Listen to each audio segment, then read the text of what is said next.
গাজায় ইসরায়েলি ফিলিস্তিনি যুদ্ধবিরতির চুক্তি স্থায়ী হবে কিনা তা নিয়ে আশঙ্কা রয়েছে। ইসরায়েলি প্রধানমন্ত্রী বেনিয়ামিন নেতানিয়াহু এবং হামাসের নেতৃত্বের মধ্যে ভিন্ন দৃষ্টিভঙ্গির কারণে এই চুক্তি টিকিয়ে রাখা কঠিন হতে পারে। বিশেষ করে তারা কেউই দীর্ঘমেয়াদী শান্তি প্রতিষ্ঠা করতে আগ্রহী নয়। ফলে গাজা যুদ্ধবিরতি চুক্তি ব্যর্থ হতে পারে। ইসরায়েলি প্রধানমন্ত্রী বেনিয়ামিন নেতানিয়াহু যুদ্ধবিরতির শর্ত মেনে চলতে ইচ্ছুক নন।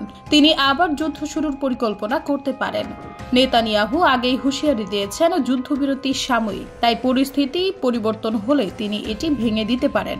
হামাসও যুদ্ধবিরতি স্থায়ী করতে আগ্রহী নয়। রোববার বন্দি বিনিময়ের সময় অস্ত্র সজ্জিত অবস্থায় হামাস তাদের শক্তি প্রদর্শন করেছে। তারা গাজায় নিজেদের শক্তি বজায় রাখতে চায় এবং যুদ্ধ পুনরায় শুরুর জন্য প্রস্তুত। হামাসের নেতারা নিজেদের অবস্থান শক্ত করার জন্য যুদ্ধবিরতি ভেঙে দিতে পারেন।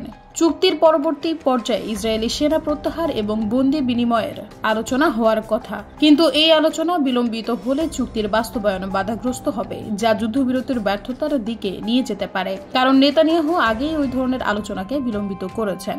পশ্চিম তীরে ইসরায়েলি কট্টরপন্থী বসতির লোকজন সহিংসতা বাড়াতে পারে। নেতানিয়াহু এই ধরনের সহিংসতা উস্কে দিতে পারেন, যা গাজার শান্তি চুক্তির উপর প্রভাব ফেলবে।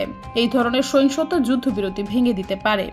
আগের মধ্যপ্রাচ্য সংকটের সময় মার্কিন প্রেসিডেন্টরা দুপক্ষকে শান্তি চুক্তি মেনে চলতে বাধ্য করতে সক্রিয় ভূমিকা নিতেন। তবে বর্তমান মার্কিন প্রেসিডেন্ট ট্রাম্প এরকম ভূমিকা পালন করবে কিনা তা নিয়ে সংশয় রয়েছে। ট্রাম্প সক্রিয় না হলে নেতানিয়াহু ও হামাস ফের যুদ্ধের পথে হাঁটতে পারে।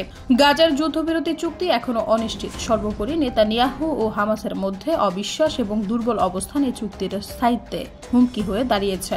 যদি উভয় পক্ষ শান্তির পথে হাঁটে তবেই কিছু সময়ের জন্য যুদ্ধবিরতি টিকে থাকতে পারে।